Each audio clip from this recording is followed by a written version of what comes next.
Hey everyone, Danny WABBIT here and welcome to my Berlin studio. The guys over at SINEE invited me to do a masterclass where I chose to do 2 different variations of tracks and over 3 hours of content for you guys, covering my workflow, my mixing techniques, and all of the different approaches I take for building my grooves and my sounds. You can check out my masterclass, which is out now on SINEE.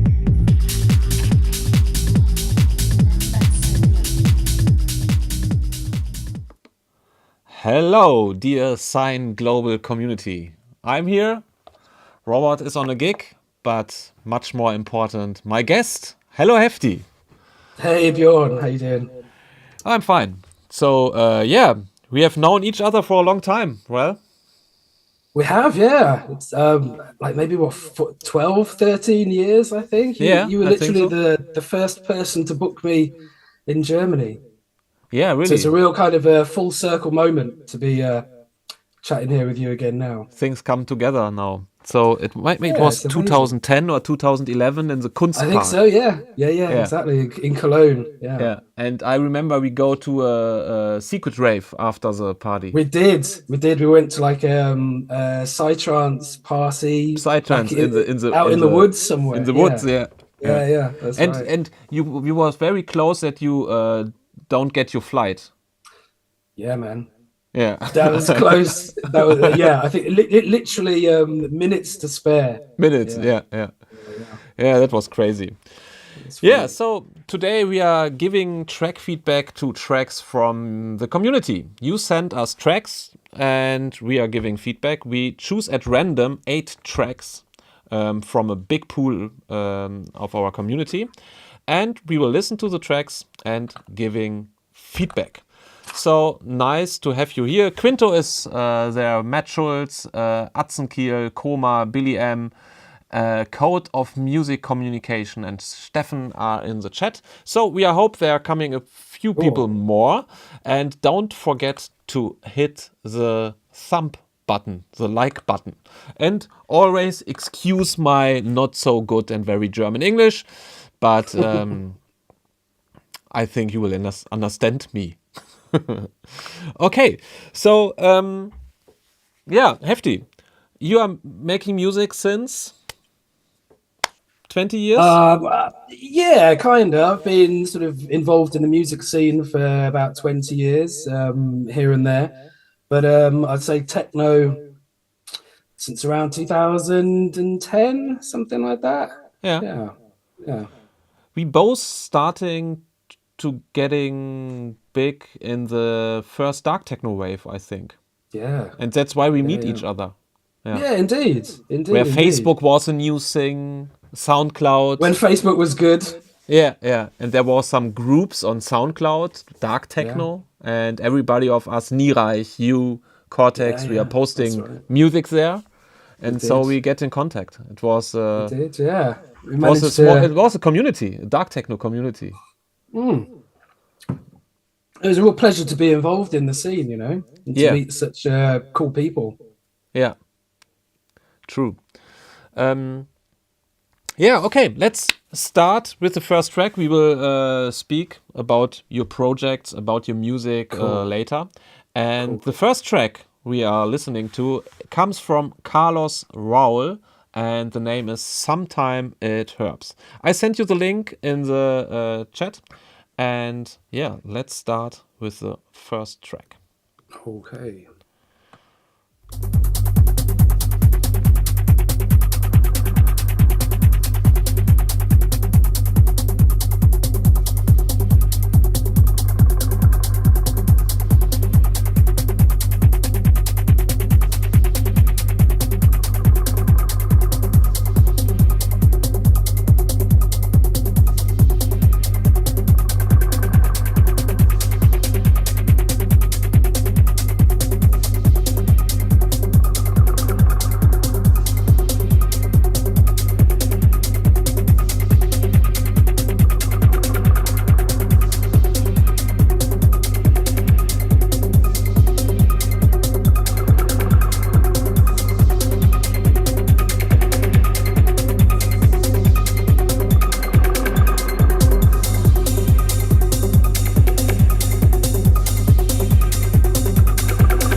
nice. Feels a bit like an alien abduction. Yeah, I'm curious how Hefty feels the track. So yeah, what's your opinion on Sometimes It Hurts? So yeah, I mean, it's definitely not something that I would play myself personally, but that's just because of my personal taste. But on the, I'd say the good things about it, I've made some notes. So I think all the different elements were all pretty good. I think they all work together really well. They all kind of mix together really well. I think the track built up quite nicely over time, and I like the way that it kind of, the main focus was in the middle, and that was the kind of, that was nice. I enjoyed that. I'd say on the kind of negative front, the first thing that I definitely noticed was the kick drum. It was very boomy. Yeah. Exactly. So it didn't really have any punch. So I think in a club environment, especially on a big system, that kick would just completely disappear and it would just sound like a big kind of bassy mess. Mm-hmm. There's a couple of small things as well, such as I'm always a fan of having slightly less going on in the first sort of at least 30 seconds to a minute, because it gives the person time to mix the track in if they're doing a DJ set. Whereas it all kind of started very quickly, basically. I thought all the elements were all introduced pretty quickly. I think they could have been kind of introduced in a more kind of staggered way. So not all at the same time, but just introduced over time throughout the track. I thought the first break was a little bit unnecessary, really. That little break at the beginning, that was like a minute and a half in. Didn't really make much sense, because when it kicked in after that little mini break, it was basically the same as it was before. So I didn't really think that made much sense there. What else have we got here? During the second break, like just a small thing, I would personally take the ride cymbals out of the second break. That was at around 2 minutes 50. And I'd say basically when I was saying about the beginning, I think they could have introduced things in a kind of slower way. It's basically this what happened at the end of the track. The end of the track, it should have started like that, basically, because it was broken down nicely. All the elements were kind of taken out. So that's what I would have said about that one, I think. Mm-hmm. Oh, it's funny because I write exactly the same stuff than you are mentioned. Excellent. So, we're on a good start. Yeah, the kick is too boomy. I'm missing a strong transient, and producers have to understand there's always the music and the room. And if you are playing music in a club from speakers, you hear the music and you hear the reverberation of the room. And that's why music in clubs feels like strong and heavy basses, because you always hear the reflection of the reflection of the reflection of a kick drum. And I think producers often going to a club, listen music there, and then they want the same feeling from club put in the music. But they always forget that a lot of music, it happened from the room you are hearing the music. Yeah. And that's why if a kick is too boomy and too long, it will fill the club with a lot of bass, and you don't have a rhythm. So be aware of too long kicks. Make them short. Short and punchy. Short and punchy. And then you have a good kick in the club. And then you can do some bass lines for groove. But, yeah, indeed. But the bass line can be ranged over the kick drum, maybe I call them mid-range bass line. So if you have a good mid-range bass line, the music is also good if you hear it on an iPhone or on AirPods, because there is a bass line, but not those sub basses. Yeah. And that's the problem in this track. The kick is too boomy, no transient, and another point is the bass is too stereo. And you don't use stereo in the bass. It's one of the main thing we always teaching here on this channel. Don't put bass in the stereo field. Yeah. And yeah, same. Break feels a bit too long. I'm not sure if it really adds to the track. Then I'm missing a strong element in the mid-range. For me, there was missing a story. There was those alien invasion, abduction sounds. There mystical vibe was great, but also the groove. But there was missing a kind of a story in the mid-range, like a hook. Yeah, there was lots happening in the highs, but the middle feels totally empty for me. And another point. There was some moments where the kick behaves strangely in the fill-ins. There was something like boom, boom, boom. Yes. And then there was, I'm not sure if the crazy warped or sample issues, something weird happened there. Yeah, that's my feedback. But it's great vibe, nice style. It's had a flow. Yeah. But problems with the kick drum. Yeah. Too long break. And I think just a little bit more, main issues. A little bit more character and just another kind of main element would have really helped. 'Cause it was a little bit samey throughout. Yeah, it's Thule. Yeah. So maybe a nice pet synth with a pitch envelope makes like a ghost coming from left to right. I think also so just stuff more, like this. more little details, little incidentals. You know, just taking out the kick drum for a bar, putting it back in. Just just anything, just to give it a little bit more kind of dynamism and make it a bit more dynamic and kind of interesting.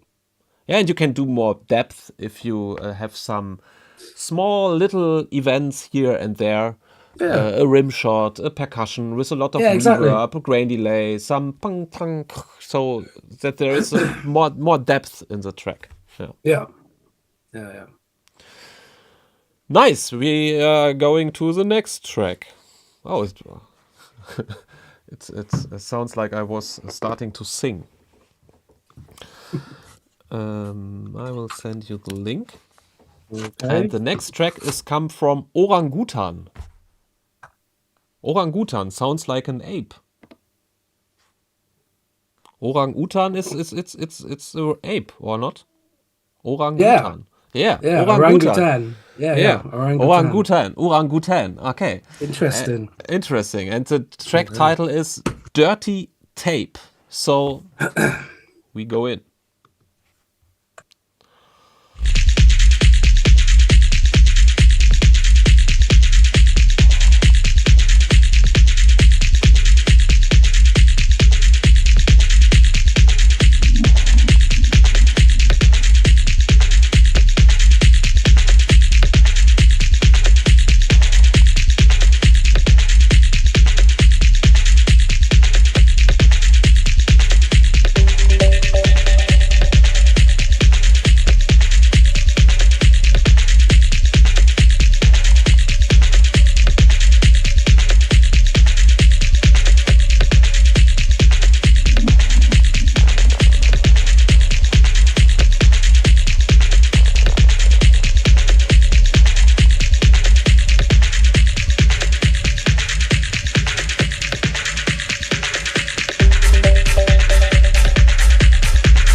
thank you, Gutan, for sending your track.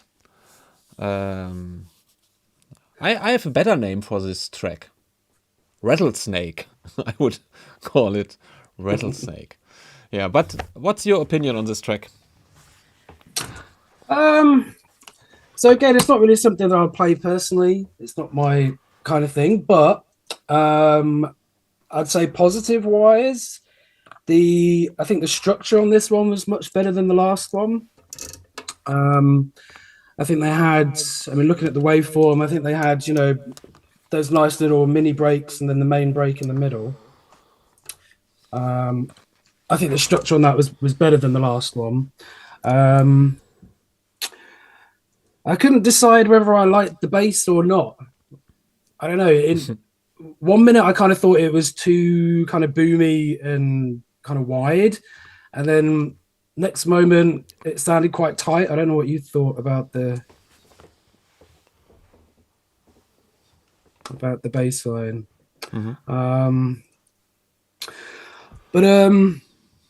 Yeah, I thought the percussion elements were pretty decent. I thought the placement was decent. I thought where the different elements were introduced and taken out was good as well. But kind of negative wise, I did put I thought it was a little bit overly complicated in places. There was kind of too much going on, and all the different kind of loops and elements, they weren't really fitting together so well. I think separately on their own, they sounded really good. But when they were all kind of thrown together, they didn't really kind of merge very well. It's like a jigsaw puzzle. The pieces didn't fit together properly. It's kind of how I felt. And again, I thought that it was kind of missing like a main hook or something to really kind of get hold of. It didn't really kind of do much. Yeah. Not bad. I have to Google what a jigsaw puzzle is. Oh. I only know jigsaw from the movie. Is it? This is sort of the same thing. Is it? Okay. Kinda. Okay. For me, the most problem in this track, what I'm feeling, is this rattling sound. First thing, the beat and the groove was nice in the first moment, and it reminds me a bit, only a bit, to Tommy 47 vibe. Okay. A bit. And then I feel the rattling sound is special, and why not? First, I like it at first. Then I was missing some lower mid content. It feels very empty in this range. And then at some point, the rattling become too much. I was waiting for a break, and I was waiting for like break, the rattling sound, and a ride or something like this. But this event was not happened. That was my main problem here, and I feel there was a big lack on space and depth. The whole mix feels a bit one-dimensional. There was not a lot of reverbs and delays or stuff like this, and then there was this rattlesnake. There was thematically something was missing, maybe a pet or some kind of a hook, or to glue everything together. And then the rattling start to get annoying. I was missing some contrasting element to balance out those. Yeah. And I feel that the rattling sound was not good EQ'd. It sounds nasal, like at times. With a weird harsh frequency that became annoying towards the end. So Yeah, it's a nice idea, and I really like if producers are using not usual sounds, something special, something left field, but Something different. something different. Yeah, but this was not in a good way. It was more annoying. It was maybe that you have to put some modulation on the rattling sound, and maybe sometimes it's if you have an element, sometimes it's good to have a break, to fade it out, bring something different in and bring it back, Yeah. and Yeah. try to EQ it on a different way, because it has those mid-rangey band pass vibe. I don't like it. Yeah, that's my opinion on this track. Yeah, I think good elements, but just a bit overly complicated, I think. Yeah,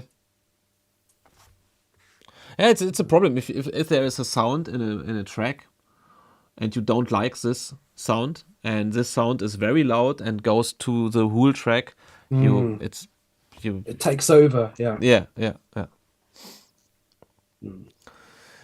Yeah. Community always great, is writing a lot of feedback in the comments. I really like it and appreciate that you are being on the stream. And if you appreciate our work, go to the like button. And if you didn't know, we have a Discord community, and a German Discord community, and now an English language community. If you are invited to come to our Discord server, and we have an online shop with a lot of masterclasses and courses. A lot is in German, but we are starting to produce some English stuff.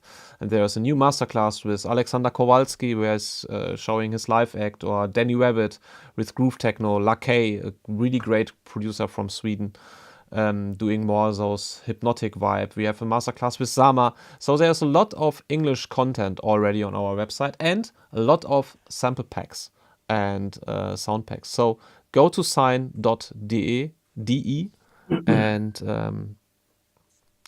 enjoy our stuff. So that's how you can support our streams here. We are going to the next track, and the next track is from Kiza with the name Rise. I will send you the link, and let's go.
Kiza, thanks for your submission. And yeah, what's your feedback on this track? On this track or that track? What is the correct? This track or that track? Either's okay. Yeah, it's okay. Okay. Yeah. So I learned a bit English here from a native Yeah, speaker. indeed. Yeah, I mean, I guess this is more kind of like a dub techno track. It definitely had some good elements. Yes. I really like the kind of vibe and the chords and the kind of dub stabs were really nice. Maybe I think they could even be louder in the mix as well. They seemed a little bit quiet.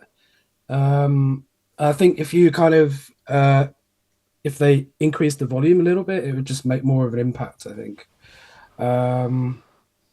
Also, I think the clap in the background, that could have been a little bit louder. I think that just helps to add kind of movement to the track, forward drive to the track. I liked all the trippy vocals. I did like those. Those were cool. Again, maybe could have been a little bit louder, I think, maybe. And then kind of frequency wise, I thought the high frequencies were all quite nice. The rides and the percussion was all nice and clear and crisp. So I mean, those are the good aspects. I mean, I think overall it was pretty decent. But on the kind of critique front, I think, what have I written here? So yeah, the mid range was a little bit muddy, I think. Yeah. It wasn't very clear. It wasn't as clear as some of the other elements. I thought the kick was a little bit weak as well. Didn't really have much punch to it, as you know, as we were saying before. I mean, I know it's not quite as important in this kind of music, but I just thought, I thought the kick was a little bit weak on this one. And the bass, I think,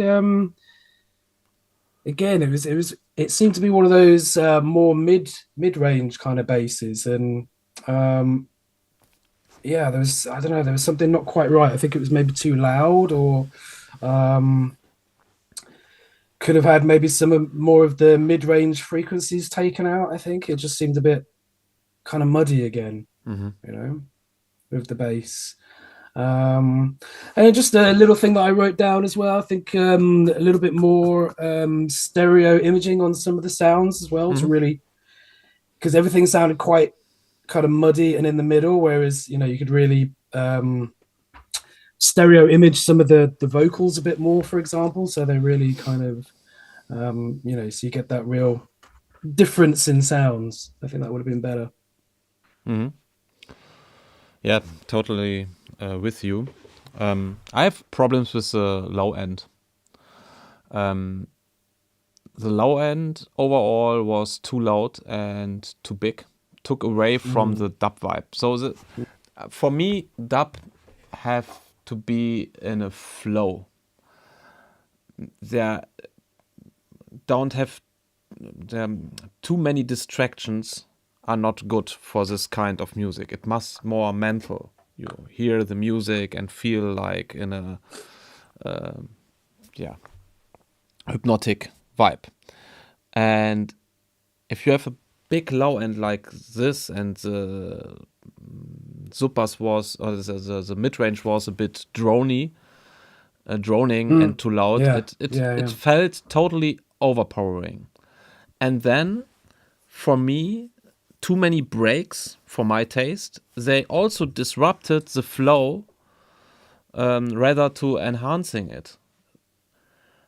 And that was the main problem, I think, for this track. It don't have a flow like water. And the idea of the track, those dubby elements, they was they need this flow. Yeah, that was my opinion on this track. I think the most problem are in the low end, and then if you bringing down the low end and the kick and those boomy basses, everything else in the track will come more up. Yeah, have more space. Have more space. And then try to erase all those breaks. And maybe you can throw away some sounds because there was too many elements at once. And that feels a bit overwhelming sometimes. Try to get in the meditative state. Genau. Yes. Yeah, but it's my opinion. Maybe you have another idea of a track or another vision of your style, but I was missing this flow. Well, I think something that's quite important with the whole feedback is it would help to get some context from the artists themselves. Yeah. As to what they're trying to achieve with each track. Because if, for example, they said that with that track, they wanted it to be a peak time warehouse underground banger, then they haven't really achieved that. But then if they wanted to make a more relaxing Sunday afternoon dub techno, then they've kind of achieved that. So I think the context would be it would be helpful. Yes, sure. Yeah. So maybe in the future when people submit a track, in the description they could write it's a good idea. What are they trying to what they're trying to achieve, basically. So we always try to hear the idea and maybe try to find out what the idea could need for to be better. So Hefty, what can we expect from you? New music is coming. Are you working on new stuff? I'm always working on new stuff. I'm like a music machine. I can't stop. Got lots of different projects, varying from 100 BPM, really dark, slow, trippy, kind of chill out music. Chill out music, what I call chill out music. I also make like dark psy techno. Psy techno is becoming a really big thing now, especially in the kind of psychedelic world and with their festivals. And then also, obviously, I'm still producing my dark techno, dark heavyweight underground, stompy. Dark psy techno is a thing now. You are playing on some psy festivals also. That's right. You on some flyer, I've been very lucky and kind of privileged that I've been welcomed into the techno world and now also the psytrance world as well. Cool. Yeah. I got my my two labels as well. I got my techno label, which is Darker Sounds.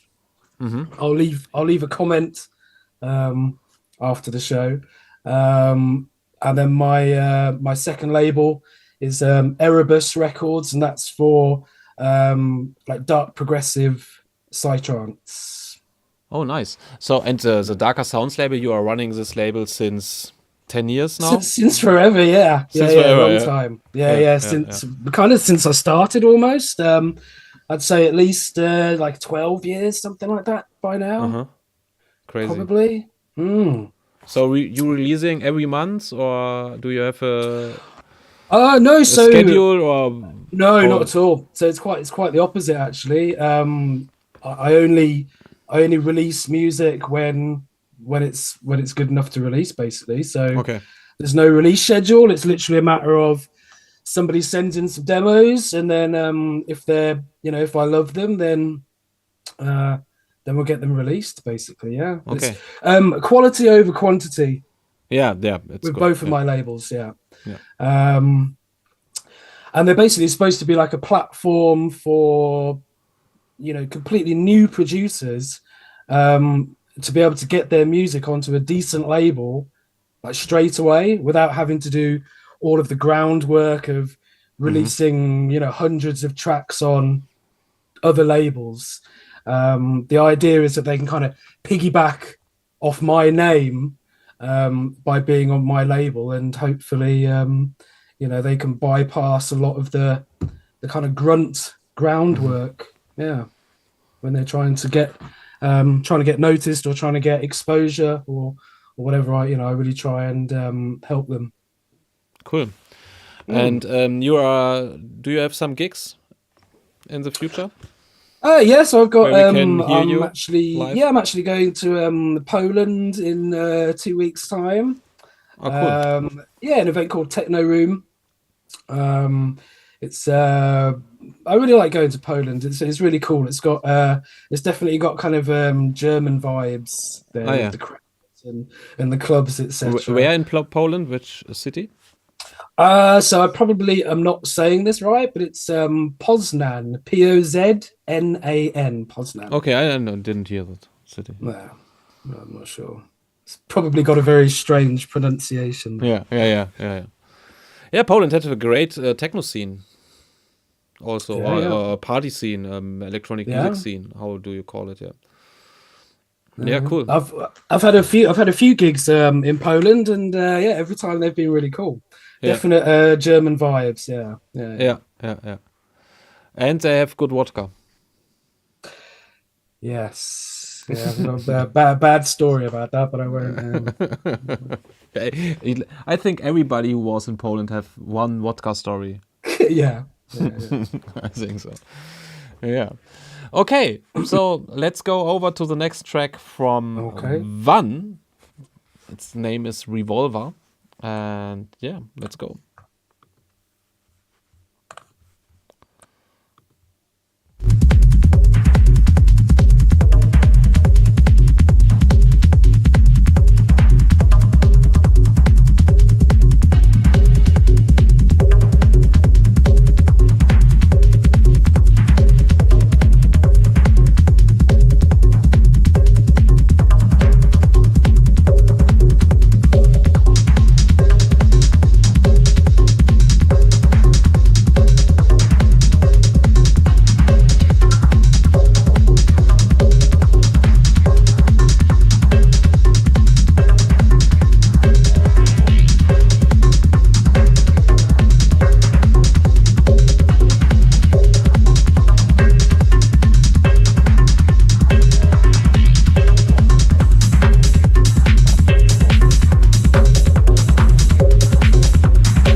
for the hard cut. I did a misclick. So yeah, nice track, for my opinion. Hefty, what are you saying about this track? Yeah. So this one was pretty cool. Very kind of very techno track. Yes. Um, Modern 2025 fast-paced techno. yeah. I'm glad you said pace, because that's something that I wrote. I said it had a nice pace, had a nice groove to it, had a nice kind of sense of urgency. I found it was. I like that. I like all the percussion elements really nice as well. It was a bit short. Yeah, I thought it was a bit short. Crisp. It kind of it was getting going, and then it started to stop. So I thought that was a bit of a shame. I thought they could. But better than too long. Better a short track it is than better. a too long one. It is better than too long. That is true. That is true.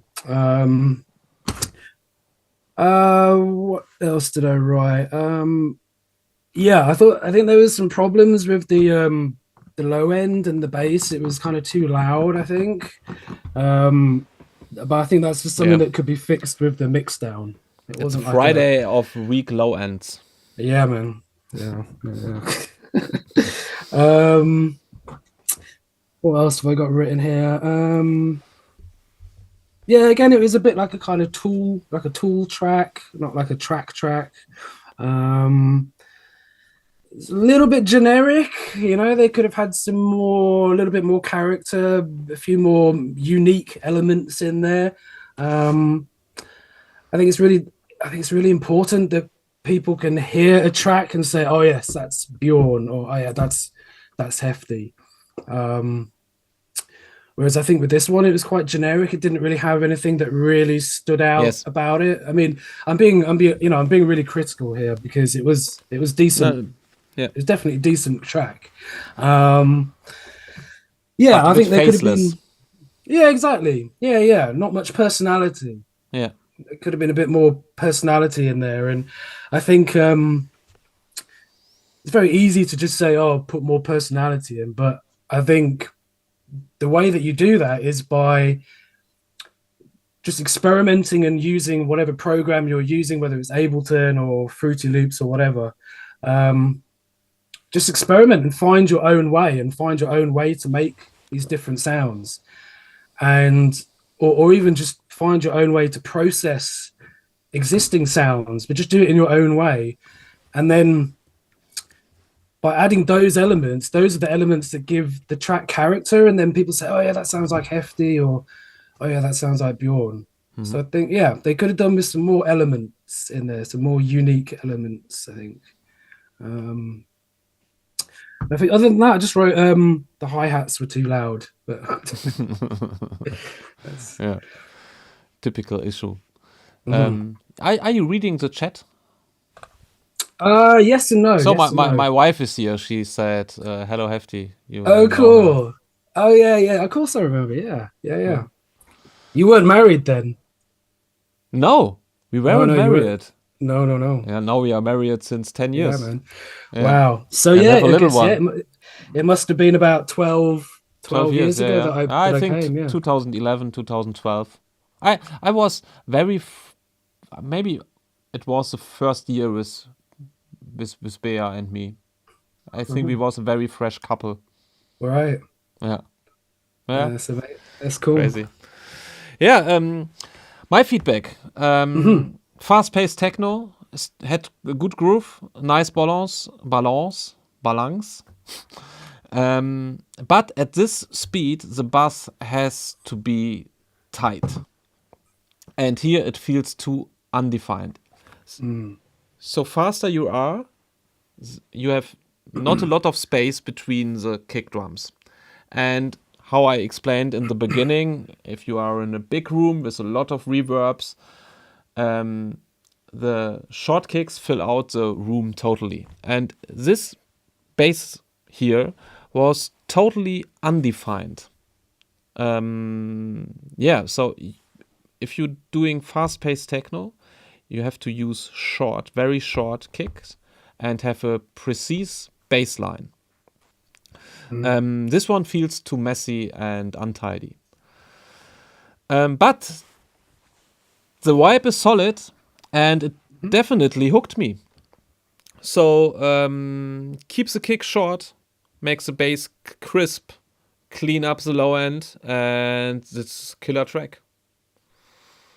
Yeah, I think this one just needs a little bit of work on the mix down and just maybe adding a few more key elements that really gives it something that stands out and gives it some character. Because at the moment it's decent, but it doesn't really have any kind of personality, and you wouldn't really be able to say, oh yeah, that sounds like this person, or that sounds like this person. It sounds quite samey. You will forget this track. After 3 tracks in a DJ set, you don't remind at this point. It's like which is a shame, because you know, if all of the elements are there, then it's a shame if it's not if it doesn't reach its full potential, you know. So be creative and be crazy with sounds. Try to do something on your own. Well, I was saying to you earlier that I more or less have like zero technical knowledge, so I've just had to kind of learn how to do things my own way, and I think that's what's really helped me kind of define my own sound, because I've had to, you know, I've really had to learn how to do things myself, and you know, I didn't use like tutorials on YouTube and stuff like that. I've always just tried to like work things out myself, and then by doing that, you come across like happy accidents. So maybe you've got like a vocal sample or something, and you know, you just randomly try a chain of different effects. It might sound shit, but it might sound absolutely amazing, and then you use it from then on in every track. You use that, you know, you use that template of effects for vocals, and then I think this is the best way to make music. 90% is sound like shit, and then there are 10% they sound a bit better, and 1% is maybe good for enough for a track. But 90% of the work is, oh no, it's shit, or sometimes, oh yeah, it's nice, and then you listen to it one day later and you think, no, it's bad. And well, I'm quite ruthless when it comes to producing. Like,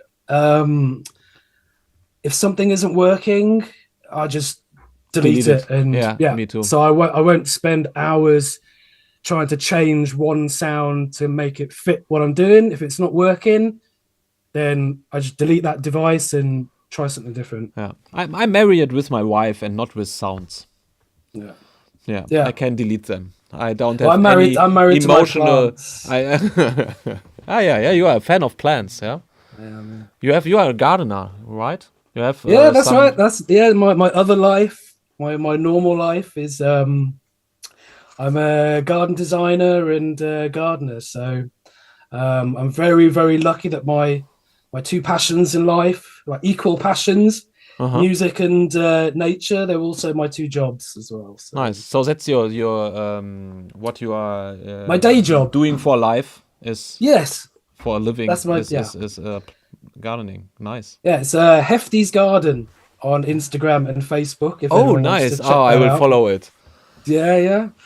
It's got pictures of my my jungle back garden and all sorts of stuff. Yeah. Hefty's Garden. Yeah, Hefty's Garden. That's me. So people find it funny that on the one hand I'm the dark techno guy into pitch black underground dark techno warehouse techno, but then I'm also the pretty flowers guy as pretty well. Flowers, nice. Crazy. But it's good to have contrast in your life and I think my dark side comes out for all of my music, and my happy side comes out for all the plants and my flowers and stuff. And you have award-winning designer featured on BBC, right. So you I was on TV. Well-known gardener, I didn't know I was that. on the TV show Gardener's World in the UK, which is a big deal. Oh, okay. Yeah. Nice. Cool. I didn't know that you are a pro in gardening. Yeah, but I would say I know as much about gardening and plants as you know about music. So that's a lot. Yeah, if you are in Germany in the near of Cologne, please let's meet us. So I have a garden, and maybe you can help us. Yeah, man. To make our garden more beautiful, and then Fantastic. you come to our studio and we make some music together. I would love to. I would love to. Nice. Okay, the next track, Arbex. From Arbex, Marimbondo is the name. Let's start the next track.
Yo, Arbex, nice to have you in the chat. And he's coming from Brazil. So, Hefty, what's your opinion on Marimbondo? Hey, yeah, cool. I just finished that. Yeah, it's interesting. Interesting is the word, I think. Interesting, yeah. But sometimes interesting is not the best thing you want to hear about your music. Indeed, indeed. I mean, on the positive front, I thought it was interesting is a little brother of shitty. It's a German. It's a German Sprichwort. It's in Germany you say this as a. But I don't want to say that this track is shitty. Yeah. Sure. Go ahead. I think it was. I thought it was well produced. Like on the whole, I thought the mix down was really good. On the whole, it was, it all sounded pretty clean. I liked all the kind of incidental sounds and effects and stuff, and they had like cool delay on some of them where it kind of delayed off into the distance, and I thought that was really cool.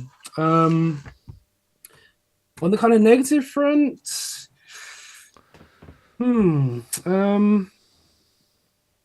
it didn't really seem to have much mid-range bass going on. There seemed to be quite a low. Yeah. There seemed to be like a nice layer of lower kind of almost sub bass, kind of low end bass, but nothing really in the middle for like bass wise. So it sounded a little bit kind of flat without having that bass in there. I thought some of the sections as well were like a little bit overly complicated. There didn't really seem to be like a clear defined goal for the track, if that makes sense. It was almost like kind of a couple of ideas in one, and maybe it should have just been refined down a little bit more and have some of those extra elements or ideas just taken out. I'm a big fan of less is more.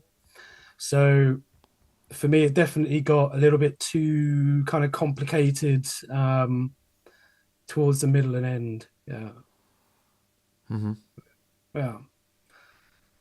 Yeah, it's difficult to, again, because, if we kind of had the context of what they were trying to... Yeah, there's no context and no benchmark where you can categorize this kind of techno and have a relation to it. Yeah. So my feedback. For me, the groove feels very, very strange. It felt totally naked, like something was missing in the groove. Yeah. And besides this, it had a hectic, almost chaotic vibe. For me, it sounds like the high cut, is missing on the rumble kicks. I know this production technique where you taking some kick drums, do a high cut on it, and then you have a boom, boom, boom, boom, boom, boom, boom, boom, boom, and that feels for me a bit like the high cut was missing. The problem is that there were a lot of transients flying around to the track, a lot of and there was not a real coherent groove. Yes. Yeah. Yes. There's no defined groove. And groove is one of the most important things in music. 100%, yeah. And a groove can be very, very simple, but if there is no groove, you can't. Then for me, it's always very difficult to feel the music. And together with a very fast tempo, maybe 150 BPM, for me it sounds very chaotic. And then the synth and the vocals on top was not really adding a clear direction to the track. Sometimes it sounds a bit random, and Yes. sometimes the vocals sounds a bit too generic. There were good elements and good sound design on the vocals, and it was okay sometimes. It's maybe you are in the chat. Did you try to do those typical current groove techno trend, like BCCO is bringing out those tracks, BCCO style, or was your idea totally different? So this was my relation. Yeah, it was a bit fast for my taste. Yeah. But yeah, I don't get it. It's not my cup of tea. I think with a little bit of work, it could be refined a little bit better. And if it was just simplified, like if they took some of the elements out, defined that mid-range bass a little bit more, so there was more of a definite groove, then then they could be onto something. Because I thought the production quality in general was pretty good on that one. But yeah, I just think it needed a bit of refinement. Really, it didn't really have like a definite, like we said, like a definite path or a definite goal. It didn't really seem to know what it wanted to do. It was like a couple of ideas sort of meshed together. He's writing now. Not actually. I've been digging productions from sorts like Ikari, JKS, trying to put some of my own refs, musically speaking, not only in the techno realm. Okay, I don't know Ikari and JKS, so but I have to listen to them. I will write it. I'm always nice to having some new music styles to digging in. But yeah, okay. So yeah, for me the main problem is too chaotic and a missing groove and a bit too random overall. Yeah, I mean, I think That's my for me personally, when I'm producing, like literally the most important part of the track for me is the four elements: the kick, the bass, the hi-hat, and for me as well, it's the snare. I always have a snare in my tracks. And if you can really nail those four things and make them a jigsaw puzzle together perfectly, then I find that once you've got that foundation, you can then put whatever else on the top. It doesn't really matter. If you've got that solid foundation that just goes steadily along in the background and just provides the foundation for the whole track, everything else that goes on top is just details. It's just the sprinkles. It's kind of like I say to my the artists on my label, it's like if you imagine a cake, like a birthday cake, it doesn't matter how great all the sprinkles are and all of the icing and the decoration. If the cake itself tastes like shit, it doesn't matter. It's good. So you have to get those foundations right before you do anything else. And if you can get those foundations solid, then the track can just go on forever and it will never get boring. And then it's just a matter of adding whatever effects or vocal samples or whatever you want to over the top. I mean, if you had the best groove in the world, then you could literally put like a newsreader reading news or somebody reading a recipe how to make a lasagna. It doesn't matter. Especially in dance music. Exactly. Yeah. So you really have to nail those first. And I kind of feel that with that last track, and my feedback in general for all of the tracks is those aspects need to be solid before you do anything else. Yeah, the foundation must be solid. I listen to a lot of new producers, and that's a big problem, that the foundation is not solid. Crazy kick drums, not matching bass lines, Yeah, I mean, for me, too it's small even hi-hats, no groove. So this is a basic. You have to I mean, learn this first. Yeah. Yeah. I mean, even things like pitching the hi-hat correctly with the snare and the kick and the bass. You know, if you've got your kick, bass, and snare perfect, but then your hi-hat is pitched wrong, then that throws everything else off. Yeah. Likewise, if the snare and the hi-hat and the bass is great, but the kick's not right, then that again throws it out. So for me, those four things are the most important thing. And you get problems with mixdown, with sound design, if the groove and the basics are not perfect. Because you don't have anything in relation to mix. Yeah. So good advice. The foundation must be perfect. Yes, perfect, not good. Perfect. Yeah. Cool. The next track from Coma D Extravaganza demo. Let's dig in. Dig in. Okay. Can I say dig in or? Yeah. Dig in. Yeah. Okay.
Okay, now we are getting serious here. Hefty, Yo. what do you think? Yeah. Wow. Okay. Yeah. This is definitely much more my kind of thing. Yes. Yeah. I could tell straight away from the beginning that I was going to like this one. Let me just. Okay. Yeah. So I mean, the first thing that I kind of immediately noticed was the kick and bass, really solid, really heavy as well. Had the really nice punchy kick and then the nice kind of rumbly bass behind it as well. Proper heavy. That was really cool. Really good sound quality as well. Production quality I thought was really good. I also I made a note that I like the start of the track. I like how it progressed and it built up kind of slowly. Because most of the tracks I think from before and even ones that I've heard in previous live streams, they kind of start with all of the elements straight away. Like they'll start with the hi-hat and the snare and the background loop and kind of everything just starts straight away. And I think that's not the best idea, because if you're trying to make a 6-minute long track or something, then if you've given up a lot of the elements within the first section of the track, where are you going to go? Where are you going to go with it? Mm-hmm. So I did like the fact that he or she progressed the track nicely from the start. Basically, I thought that was really good. So yeah, overall really cool. My personal taste is that I wasn't so keen on the kind of melodics part, the melody part. But at the same time, it did fit. It did fit the track. It's just a personal thing. Well, I'm never really keen on kind of, I guess what you would call sort of orchestral kind of backgrounds. Never that keen, to be honest. But I mean, like I said, in this track, I think it did kind of work. I mean, if it was me personally, I would take that out, and I would also add like a nice heavy snare on there as well, because I think that would really add some forward drive and forward kind of momentum. Not that it was lacking that, but it's just for me personally.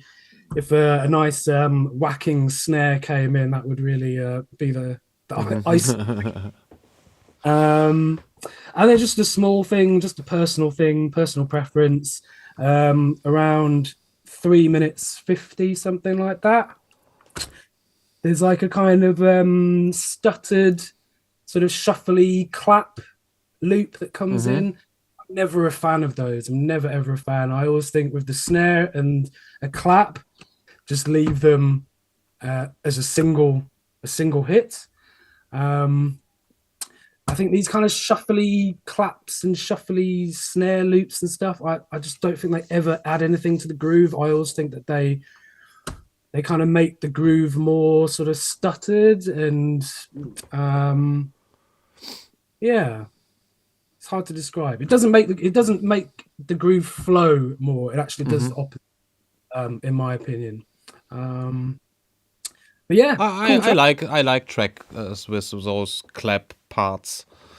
Oh yeah, it's personal. They always stop the groove a bit, but they have the function as a build up to bringing down the energy, but gives the perception there's something big is coming.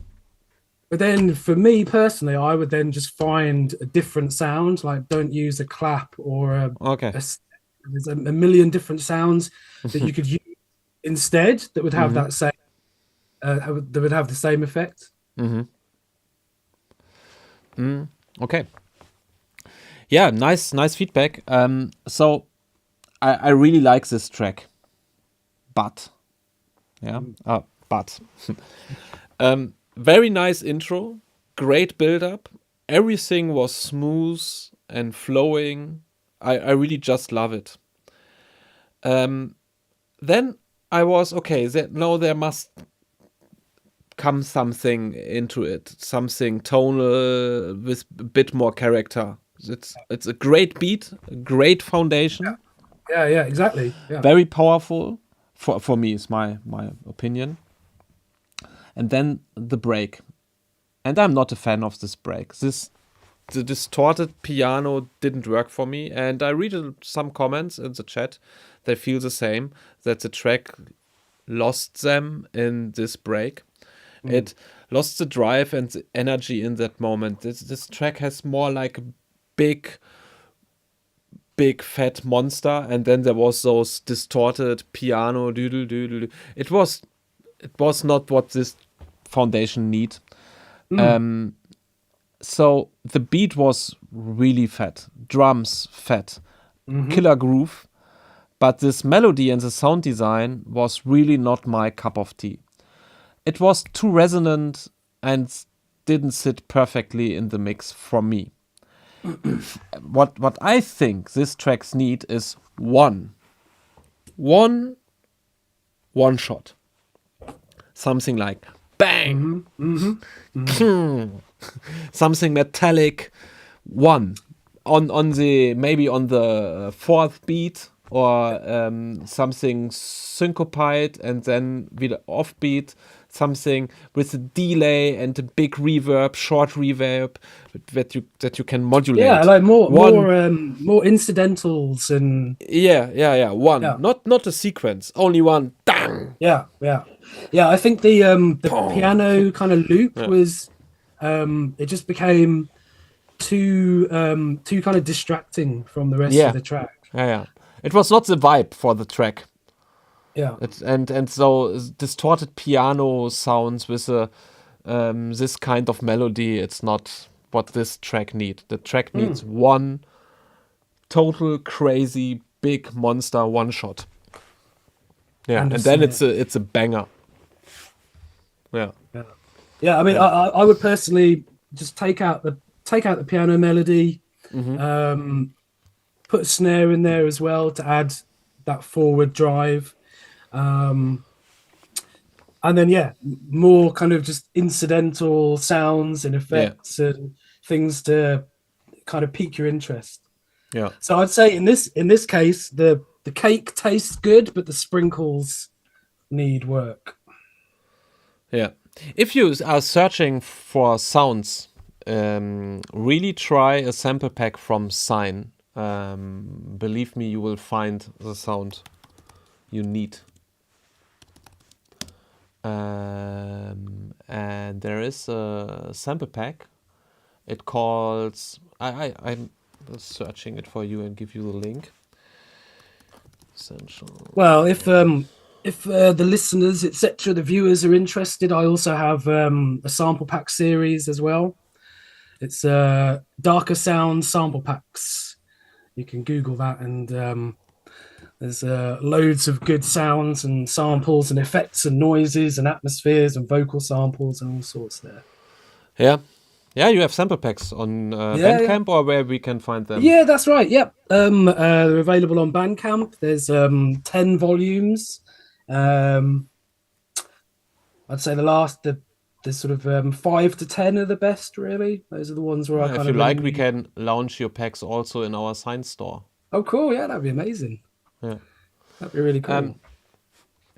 I have put in a link, Essential Noises. There are some really hard-hitting... I did the sample pack with hard-hitting industrial one-shot sounds from some Eurorack stuff. Well, the thing with my sample packs is that all of the sounds are dark. They're all for dark. So it's like, if people are trying to find good dark samples and they can't find them, then that's where we. Yeah. So I will post a link to your sample packs, Bandcamp, Hefty. It's on your Hefty Bandcamp page, yeah? Yeah, you can find them on my Bandcamp page, yeah. Okay, go for it. I mean, after the show's finished, I'll stick some links and stuff in the comments as well. Yeah, nice. Cool. Okay, so let's go to the next track von Pet Vortex. I already sent you the link. Yep, I got it. Okay.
Yo. Okay. What do you think on this track? Oh.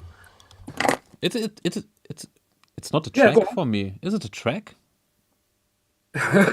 Well, this is this is kind of what I was thinking. Like, It's not a track at all. so I think the good elements for me were I thought it had good foundation. The things that we were talking about a minute ago, the kick and the bass and the main hi-hat that they've chosen, I thought they all work pretty well. Didn't really have any feedback kind of mix down wise, particularly on this one, but so yeah, that's the good part, is that the foundations were there, but then on the negative side, they didn't really seem to do anything with them. There didn't seem to be like any effect sounds or samples or incidentals or kind of any extra effects or anything like that. It was just the same kind of groove all the way through. It was kind of like, it was almost like they've exported the track and they've muted all of the effects by mistake. Yeah, yeah, I was thinking the same. Yeah, effects and the main lead sound, the hook. Yeah, exactly. Yeah, and it's not a tool at all, because a tool is a tool that a DJ can use in a track, like some evolving claps, or this is just a beat, like a loop. Yeah. Not a And bad not the loop. best, huh? Not a bad loop. Not a bad loop. Not a bad loop. Yeah. But yeah, it didn't really go anywhere. No bass line at all. Yeah. No low end. Yeah. It was a strange one. I mean, for example, I made a note at 2 minutes 46 or 2 minutes 45 is where after like a mini break or something, it kicks back in. But there's no like big reverb explosion when it nothing starts again. Yeah. And so yeah, I think it was very samey. It didn't really evolve or devolve. It didn't do either. It just kind of started and then was the same all the way through. I just think they needed a lot more kind of details and sounds and effects and stuff here and there and added on top, and it just would have added a lot more. It just seemed quite kind of basic. Yeah, like a demo track for a loop pack with just beats. Yeah. Like a sample pack. Yeah, demo track. Yeah. Demo. Yeah, so there like are some elements you need for a track, and typically, and it's a bass line, and maybe something that hook you. Yeah, but of course there are tracks like from Plastic Man Spastic. There's only 808, but he is freaking out with the delays, and it's a nice pattern. And this is just a basic loop. Yeah. I mean, I'd say there's a fine line between having something so simple that it just becomes boring, and then having something that's so random that you can't kind of get hold of what the track's about. So there's a real fine line, I think. You don't want it to be so kind of repetitive and that it just gets boring, but at the same time, you don't want so much stuff going on that you don't know where you are in the track. I think this one was unfortunately quite far along towards the boring, repetitive. Yeah. So take this beat and build a track. Yeah, add some more stuff. And add some music to it. Yes. Yeah. Okay, so the last track for this evening from Ira Clip, Sin Duda. I really like the picture on it. Let's go. Okay.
thank you so much, Ira Clip, for your submission. And we go to the feedback now. The last feedback for today, Friday. Yeah, I'm curious what Hefty is saying about this track. Yeah, so it's not really the kind of thing that I would play or listen to exactly, but for that type of techno, I thought it was pretty decent. Made quite a few notes. So there's a nice build up from the start. Again, you know, I said I'm a fan of having a bit of a build up from the start, not having all the elements straight away. So I thought everything was introduced well. I really like the there's like a really cool kind of background synth sort of atmospheric kind of thing that comes in at around 50 seconds, around 1 minute. That was really cool, really nice addition. I thought overall the mix down was pretty decent, although I thought the kick was a little bit weak. What else have I written? Yeah, around 2 minutes 17. I really like the kind of cool sort of industrial kind of stab sounds that keep coming in, and the new effects that are all introduced at around 2 minutes 17. Those are really cool. And then further to that, around 2 minutes 47, there starts to be all these little variations to the stabs. I think that's really cool because I'm a big fan of small changes making a big difference in a track. You know, small subtle changes, you know, they will definitely be picked up by your brain. It's enough for your brain to realize that there's something different going on. So that's what kind of keeps you interested. You don't always need like really big changes for your, you know, for your brain to kind of trigger that there's something different has happened. So I really like all these little variations in the stabs. I thought that was really cool. On the kind of negative front, yeah, I said that I thought the kick was a little bit weak, but then, you know, this isn't really my kind of music, so I don't know if I'm the best person to kind of comment on that one. But the things that I can comment on are, for example, I thought there was an unnecessary break at 1 minute 26 because there's another at 1 minute. It was 50. a bit breaky. Yeah, so it didn't really make sense to have that first break at 1:26 if, you know, 30 seconds or whatever later you're going to have the main break or the bigger break. So yeah, that was just one small thing. And kind of tying into what we said about the last track as well, when there have been these little breaks in the track, when it has kicked in, there's been nothing to kind of indicate that that's like a big deal, the fact that it's kicked in again. So for example, I've got at 3 minutes 22, it kicks in again, but there's no kind of big deal made about it. It just kind of starts again. But generally, yeah, I thought for that kind of track, it's pretty decent. Yeah, decent track. Same. For me, the bass was too much compared to the rest.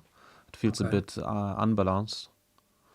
And the bass element was a bit too wild.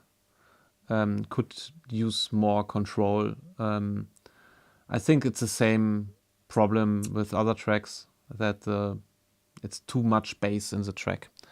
And here there were the hi-hats was too quiet. Overall the track was relative quiet, but the low end was very strong. You see it in the spectrum and the span. But I feel the vibe. It has something deep and a kind of a dark energy. I really love it. There was a nice sound selection and a nice composition. As if when you see everything was gluing together, there was no sound where I feel, oh no, this sound didn't fit to the track. I think a little mix down tweak And this could really take off. By the way, I'm doing mixdown and mastering. Hit me up, write me a message on Instagram or an email. I'm doing mastering and mixdown. Yeah, to the end, it feels a bit arbitrary, missing structure and storytelling for me. In the end, there was sounds coming on and off, and I don't hear the story. I don't feel the story. And there was some sine sounds, and they lacked texture. They felt a bit too plain.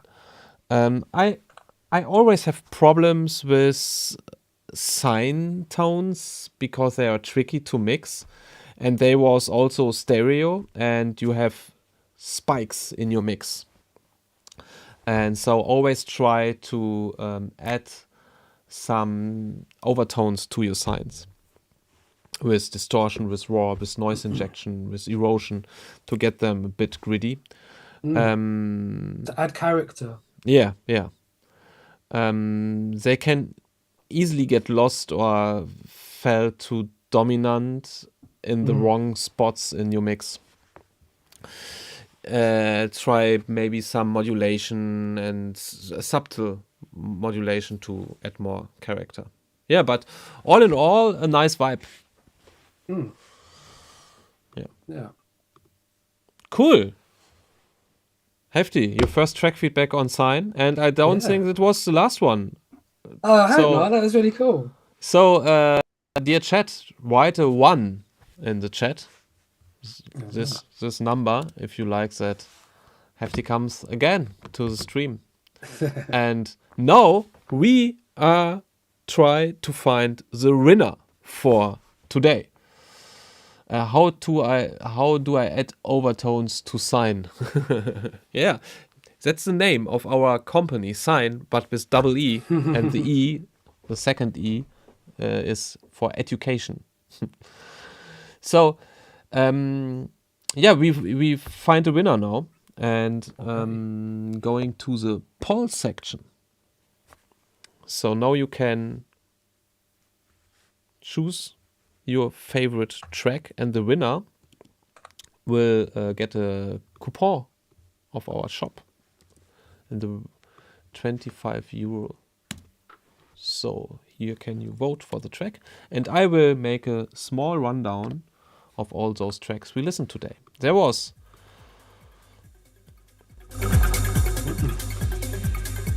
Carlos Raul,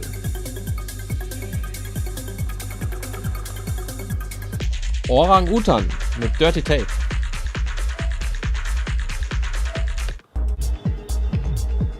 Rise from Kiza. Good tracks today, really good selection of tracks. Van Revolver, Marimbondo from Arbex,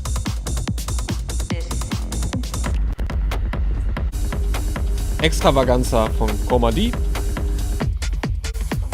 Pet Vortex,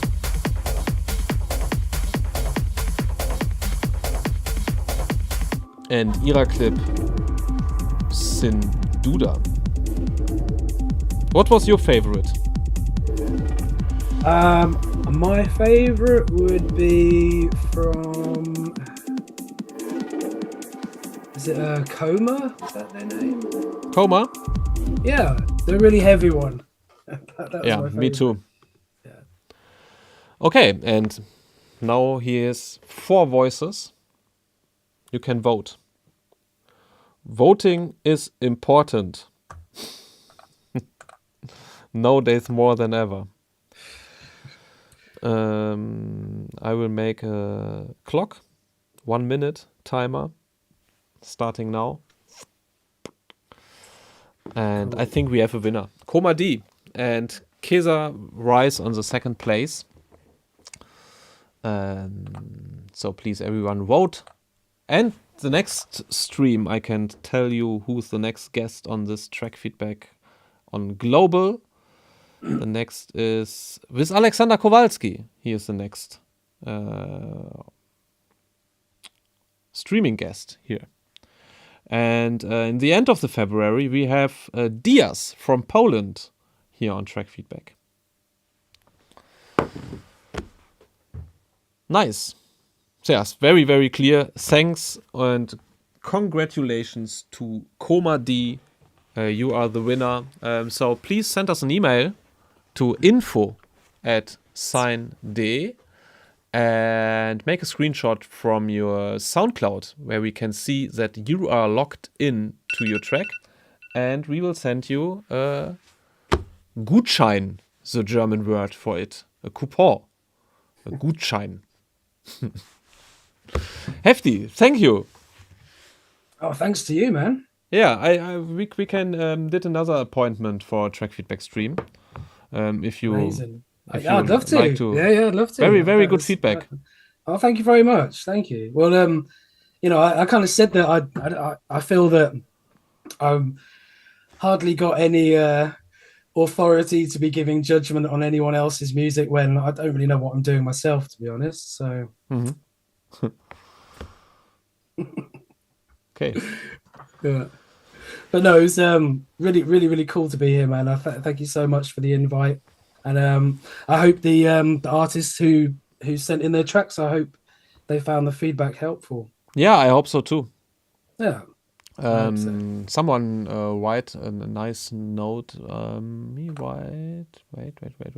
I think this platform is a safe environment for open feedback from professionals where no one takes offense. Instead, can use the feedback to grow. Yes, and this is what we are doing here. Definitely. It's a really cool idea. I mean, I love the fact that you're doing these videos with all these different artists, and I tried to watch some of the German ones. My German's pretty good, but some of it gets a bit technical. Yeah, we are doing these streams on a German channel since 5 years now. Yeah, that's amazing. That's so cool. I think it's I think it's really cool to try and give other people your knowledge and the things that you've learned along the years. It's invaluable for new artists. I think it's really helpful. So I hope we can build up a international community here on SINE Global. So also check our Discord server, SINE Global, if you like to. I can send you the link, in the chat. So if you are not on our SINE Global Discord channel, come there. A lot of people, and also you, Hefty, you are invited to our SINE Global Discord check it channel. out. Yeah, man. I have to copy the link. I have to do it with my phone. So here you can go to our Discord server. So hope to see some active users there. So this server, of course, gets to life if you be active on this server. If you can posting tracks there and getting feedback for your tracks, but always give feedback on the tracks before.